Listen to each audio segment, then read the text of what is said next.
Le nouveau guide suprême de l'Iran, Mojtaba Khamenei, vient de faire une déclaration rare tentant d'afficher l'unité au sein du régime. Mais la réponse a déjà été mise à nu.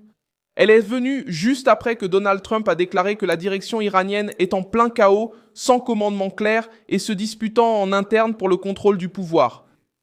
En ce vendredi 24 avril 2026, le message venu de Téhéran a semblé moins être une démonstration de force qu'une tentative urgente d'éteindre un incendie qui a déjà échappé à tout contrôle. Trump a affirmé que l'Iran est divisé de l'intérieur. Selon lui, les dirigeants iraniens se disputent comme chien et chat pour savoir qui détient réellement le pouvoir dans le régime. Je vais tout te raconter dans un instant, mais pour l'instant, tu devrais t'abonner à la chaîne pour rester bien informé. Des informations en temps réel avec la meilleure qualité journalistique arrivent tout de suite. Référence en matière de crédibilité Milson Alves. Le nouveau guide suprême de l'Iran a réagi par une déclaration publique rare, publiée dans un communiqué officiel et relayée par les médias d'État iraniens, tentant de nier l'interprétation de Donald Trump concernant le chaos au sein de la direction du régime. Il a affirmé que, grâce à l'unité interne, la fracture se serait produite dans le camp ennemi et non à l'intérieur de l'Iran, et il a déclaré que la cohésion iranienne serait plus forte et plus solide. Il a également accusé des agents et des actions étrangères de tenter de porter atteinte à la sécurité nationale et à l'esprit de la population, appelant à la vigilance pour empêcher que ces tentatives n'aillent plus loin.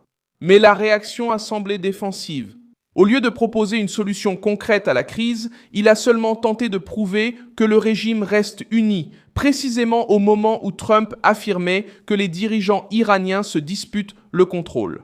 Cette déclaration survient alors que Washington maintient la pression militaire, impose un blocus naval et que les négociations avec Téhéran sont bloquées. Le président américain a déclaré qu'il n'était pas pressé de conclure un accord, car selon lui, le temps joue contre l'Iran, pas contre les États-Unis. Mais ce qui attire l'attention, c'est justement ce point, quand un régime doit se dépêcher d'affirmer qu'il est uni. Au milieu des accusations de division, de blocus naval, de pression économique et de leadership affaibli, le signal envoyé au monde n'est pas celui du calme, mais de l'inquiétude. Et c'est là que les propos de Donald Trump prennent de la force. Car si la direction iranienne était sûre d'elle, elle n'aurait peut-être pas eu besoin d'une déclaration rare, symbolique et chargée de phrases de résistance. Le message de Khamenei a tenté de montrer qu'il gardait le contrôle, mais il a fini par révéler que la narration du chaos a profondément dérangé Téhéran. La réponse a été faible parce qu'elle n'a apporté aucune solution concrète, n'a annoncé aucune avancée militaire, n'a montré aucun accord conclu et n'a présenté aucune issue économique. Il a seulement appelé à l'union. La crise se propage sur plusieurs fronts. En mer, le secrétaire à la défense des États-Unis, Pete Hegseth, a déclaré que le blocus américain contre l'Iran devient mondial. Il a déclaré que personne ne quitte le détroit d'Ormuz vers n'importe quelle partie du monde sans la permission de la marine des États-Unis. La déclaration montre que Washington ne fait pas seulement pression sur Téhéran avec des mots. Washington bloque le flux maritime lié au régime iranien et augmente le coût de chaque jour, sans accord. Selon des informations publiées à Washington, 34 navires ont déjà été obligés de changer de route depuis le début du blocus. Le général Duncan a déclaré que l'opération concerne les navires de toute nationalité se rendant dans les ports iraniens ou quittant le territoire iranien. Cela transforme la crise en quelque chose de plus important qu'un simple conflit militaire local. Désormais, toute entreprise, toute route et toute cargaison liée à l'Iran peut devenir la cible d'une inspection, d'une interception ou d'une pression directe. Pendant ce temps, la diplomatie tourne en rond. Le ministre des Affaires étrangères de l'Iran, Abbas Araghchi, a entamé un voyage qui inclut Islamabad, Mascate et Moscou. La visite à Islamabad attire l'attention car le Pakistan apparaît comme un possible point de reprise des discussions entre Téhéran et Washington. Cependant, aucun accord clair ni retour assuré à la table des négociations jusqu'ici.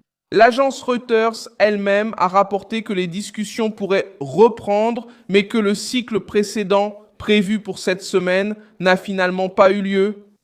C'est un autre signe de faiblesse. L'Iran parle d'unité, mais il doit chercher des issues dans plusieurs capitales en même temps. Il se rend au Pakistan, passe par Oman, se tourne vers Moscou et essaie de maintenir l'apparence de résistance. Mais pendant ce temps, les États-Unis maintiennent le blocus, contrôlent la pression militaire et précisent qu'ils n'accepteront pas un accord précipité simplement pour sauver la face de Téhéran. De l'autre côté, la déclaration de Khamenei a tenté de s'adresser au public interne. Il a dit que l'unité doit être protégée et que les médias ennemis essaient d'atteindre l'état d'esprit et le moral de la population. Cette phrase révèle une peur politique. Le régime sait que la guerre de l'information pèse. Il sait que la population ressent l'impact du blocus, de l'instabilité, de la perte de confiance et de la pression économique. Lorsque le guide suprême parle de l'esprit du peuple, il admet que le champ de bataille ne se trouve pas seulement en mer ou dans les airs. Il est au sein même de la société iranienne, et cette différence est décisive. Les régimes forts n'ont pas besoin de répéter qu'ils sont unis. Les régimes sous pression font cela tout le temps. La situation devient encore plus délicate parce que Trump a également lié la crise politique iranienne à l'infrastructure du régime.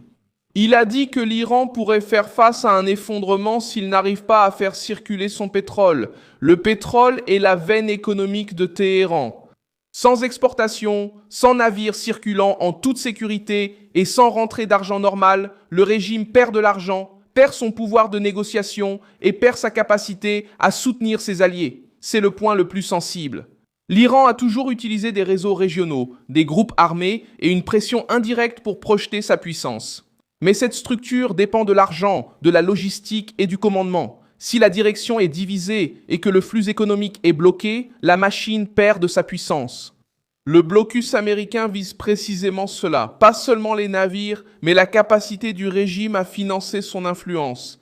Dans le même contexte, Israël et le Liban ont eu un cessez-le-feu de 3 semaines de plus, selon Trump. Il a dit croire que les dirigeants des deux parties pourraient se réunir à Washington. Ce mouvement met également la pression sur l'Iran, car le Hezbollah au Liban est l'un des principaux instruments de l'influence iranienne dans la région. Si le front libanais entre en négociation, Téhéran perd de la marge pour maintenir la tension comme outil politique. Mojtaba Khamenei a pris la tête dans un contexte de crise. Sa déclaration rare montre qu'il doit prouver son autorité dès le début. Mais l'autorité ne s'affirme pas qu'avec des mots. Si le régime ne contrôle pas la mer, ne débloque pas le pétrole, ne conclut pas d'accord et ne montre pas un commandement interne clair, le discours devient simplement une tentative de sauver les apparences. La faiblesse de la réponse iranienne réside justement dans le contraste. Cela ne signifie pas que l'Iran n'a pas la capacité de causer des problèmes.